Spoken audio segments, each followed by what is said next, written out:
Assalamu alaikum wa rahmatullahi wa barakatuh. I thought I'd just invite you to a conference called the Manhood Conference that's taking place this Saturday, inshallah. I'll provide a link in the post. I want to share a little something from my childhood, if that's all right with you. And I don't know why it came to my mind today, but I think it's worthwhile sharing.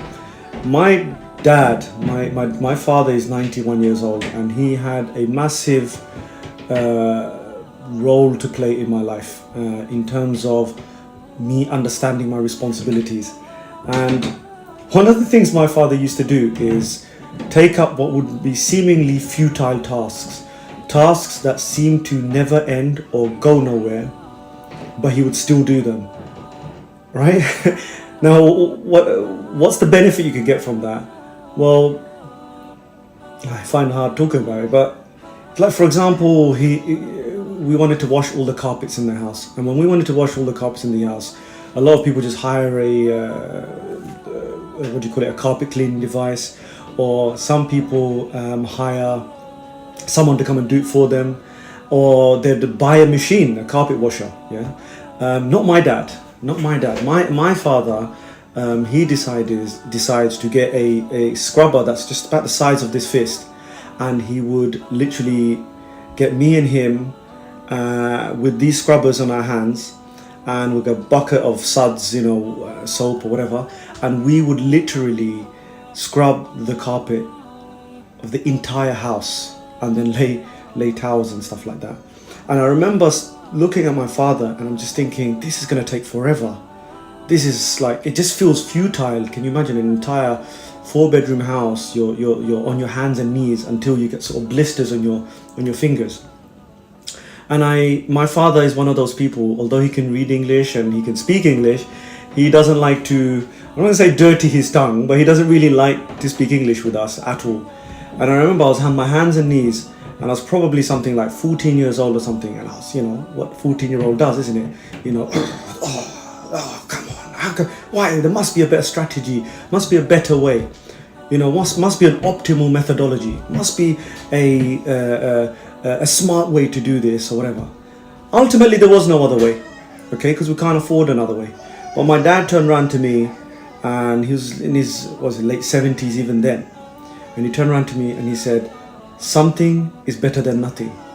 And the scholars say, ma la yudrakul kul la yutrakul jul.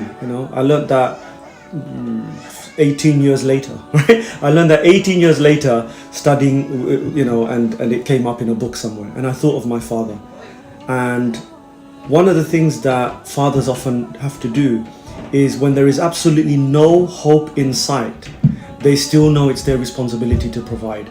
They still know that they have to get up and try no matter what. They still know that when all their family members give up hope, or they have no other means, that you will go out in the cold and you will find a way. You will find a job. You will find an income. I've been, of very modest means in my life, where I had no house and I had like a backpack on, and I was literally looking for properties that are a quarter of what people normally pay. And I slept in friends' houses, and we've all gone through difficult times moving house or not having a home. And I just wanted to share the fact that this idea that, I raise my own boys with this mentality as well, that sometimes just when if you don't have the most articulate, the most detailed plan ahead, that sometimes you just have to try, and you just have to grind, and Allah subhanahu wa ta'ala will give you a result. And it reminds me of the story of Musa alayhi salam, with no means, no proper clothes, food, shelter, no job, no family, no wife, no nothing. And he saw the 2 daughters of what is reported to be the descendants of Shu'aib alayhi salam, from the place of Madian. And he saw that they couldn't lift stones. They weren't able to lift stones from this well where all these other men folk were able to remove it and feed their flock. What did he do? He went over there and he removed the stones. What an act of chivalry and an act of believer. And yet, did he hang around for praise? Did he hang around to chat and have a discussion? Or, hey, what did you think? He didn't do any one of those things. In the Quran it says, ثُمَّ تَوَلَّى. He turned away, and then he prayed. He found a shade, and he prayed to Allah subhanahu wa ta'ala. And by that prayer, Allah subhanahu wa ta'ala gave him a 10-year tenure, gave him a job, wife, family, means of living and sustenance and safety, and roof over his head, subhanallah.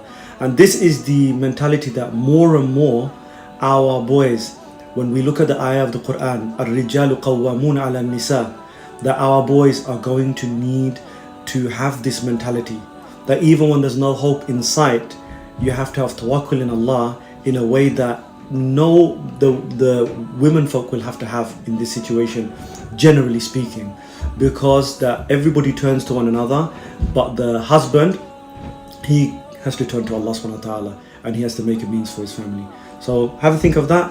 Come to the conference inshallah, and I'll see you there. Assalamu alaikum wa rahmatullahi wa barakatuh.